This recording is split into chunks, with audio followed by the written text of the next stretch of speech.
Si tu te réveillais demain matin et que toutes les grandes chaînes d'information confirmaient la même chose, une troisième guerre mondiale, que ferais-tu réellement avec ton argent? Pas ce que tu aimerais avoir fait, pas ce que tu chercherais frénétiquement sur Google, mais ce que tu ferais réellement, maintenant. La plupart des gens n'ont aucune réponse. Et ce n'est pas parce qu'ils sont stupides.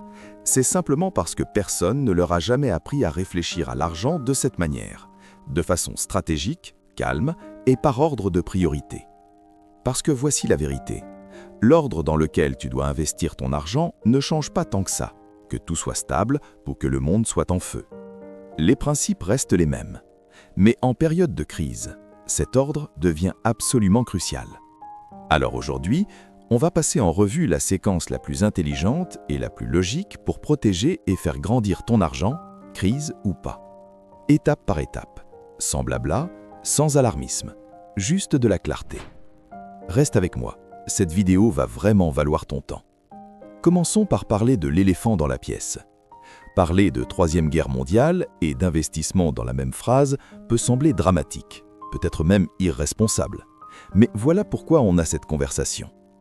Tous les 10 ans environ, le monde traverse un moment de véritable incertitude. Crise financière, pandémie, tensions géopolitiques. Et à chaque fois, sans exception, les personnes qui avaient un plan s'en sont sorties dans une position bien plus forte que celles qui ont paniqué. Il ne s'agit pas d'être froid ou uniquement motivé par l'argent. Il s'agit de ne pas laisser la peur prendre tes décisions financières à ta place. Et voici ce que la plupart des gens font lorsque le monde commence à trembler. Soit ils se fichent complètement, ils ne touchent à rien, laissent leur argent dormir sur un compte épargne qui ne rapporte presque rien, soit ils paniquent, ils vendent tout, mettent tout dans l'or, ou pire encore, suivent le conseil tendance trouvé sur les réseaux sociaux à 2 heures du matin. Dans les deux cas, tu perds.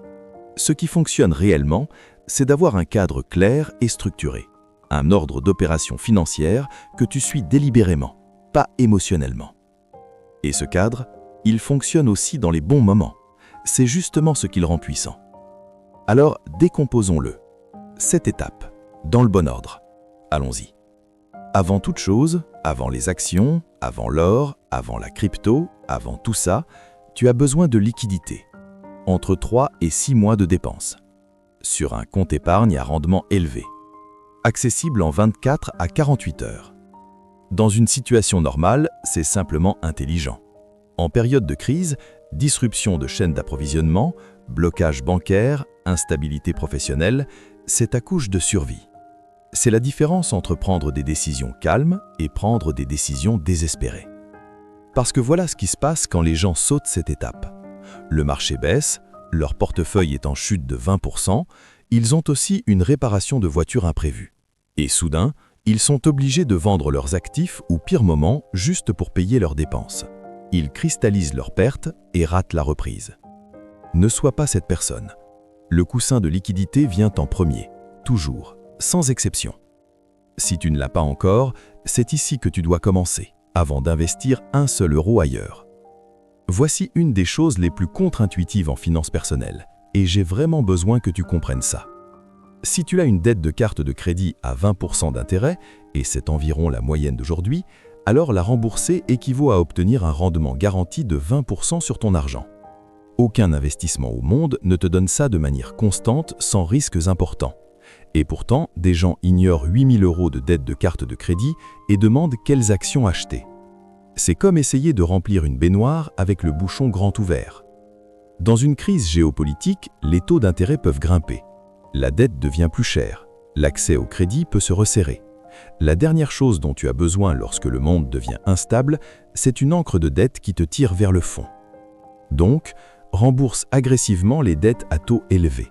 Prêt personnel au-dessus de 8 ou 9%, dette de carte de crédit, prêt à taux abusifs. Élimine tout ça avant même de penser à investir. Qu'est-ce qui peut rester? Les crédits immobiliers, les crédits auto, les prêts étudiants à taux faibles. Ceux-là peuvent rester sur leur plan de paiement. Mais tout ce qui te coûte plus de 7 à 8% par an, c'est ta prochaine tarbe. Si ton employeur propose un matching sur ton 401K et que tu ne contribues pas assez pour en profiter, tu es littéralement en train de laisser de l'argent gratuit sur la table. Et je pèse mes mots. Si ton entreprise ajoute 50 centimes pour chaque euro que tu investis jusqu'à 6% de ton salaire, c'est un rendement instantané de 50%. Aucune action, aucun fonds, aucune crypto, rien ne fait ça dès le premier jour. Même en période de crise, même si le marché est volatile, ce bonus ne disparaît pas. C'est une partie de ta rémunération. Donc, étape 3, contribue au minimum jusqu'au seuil du matching de ton employeur. S'il correspond jusqu'à 3%, contribue 3%. S'il correspond jusqu'à 6%, contribue 6%. Ne laisse pas un seul euro sur la table. Une fois que ton fonds d'émergence est en place, que ta dette à taux élevé est réglée et que tu profites du matching employeur, on passe à l'étape suivante. Les comptes fiscalement avantageux. Pourquoi c'est important en période de crise? Parce que dans les périodes économiques incertaines, les gouvernements augmentent souvent les impôts. Ils ont besoin de revenus. Les personnes qui ont construit des protections fiscales tôt, contre Roth, HSA, sont beaucoup plus protégées contre les futures hausses d'impôts.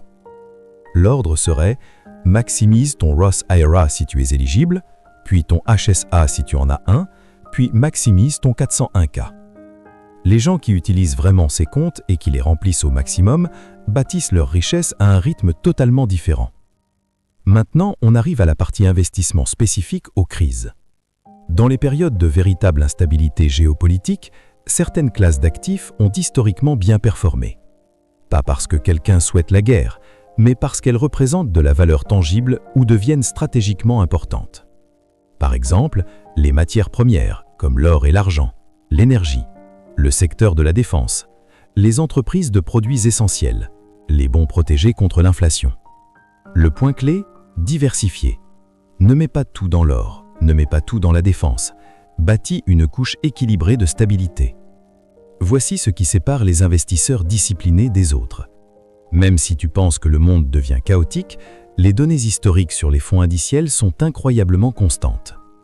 Le S&P 500 s'est remis de chaque guerre, chaque récession, chaque pandémie et chaque crise financière de son histoire. À chaque fois.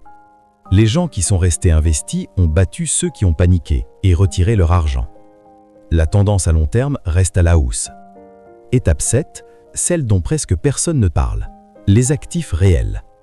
La terre, le réalistique, les compétences, les relations. Quand les systèmes financiers sont sous pression, ce sont les véritables réserves de valeur. Et surtout, tes compétences. Ta capacité à gagner de l'argent est l'actif le plus puissant que tu possèdes. Un crash boursier peut détruire un portefeuille, mais il ne peut pas supprimer le savoir-faire d'un plombier, d'une infirmière ou d'un développeur. Les compétences composent aussi dans le temps. Récapitulons l'ordre. Construire un fonds de sécurité, 3 à 6 mois, éliminer les dettes à taux élevés, profiter du matching employeur, maximiser les comptes fiscalement avantageux, ajouter des actifs résistants aux crises, continuer à investir dans les fonds indiciels, investir dans les actifs réels et les compétences. Ce n'est pas un système pour devenir riche rapide, c'est un système pour devenir financièrement solide et le rester. Et c'est beaucoup plus rare que les gens ne le pensent. La chose la plus importante à retenir, c'est que tu n'as pas besoin de prédire l'avenir pour prendre de bonnes décisions financières. Tu as juste besoin de suivre l'ordre. Protéger d'abord, faire croître ensuite, bâtir sur le long terme. La plupart des gens attendent la certitude avant d'agir, mais la certitude n'arrivera jamais. Le monde a toujours été incertain. Les gens qui bâtissent leur richesse le font malgré l'incertitude, pas après. Donc, voici une seule action pour aujourd'hui. Ouvre ton appli bancaire et demande-toi à quelle étape suis-je réellement. Ai-je mon fonds d'émergence? Ai-je des dettes à taux élevé? Est-ce que je laisse un matching employeur sur la table? Trouve ton étape. Commence là. Tu n'as pas besoin de tout régler aujourd'hui. Tu as juste besoin d'arrêter de rester immobile. Si cette vidéo t'a aidé à voir l'argent différemment, même un peu, laisse un commentaire et dis-moi où tu en es dans ton voyage financier.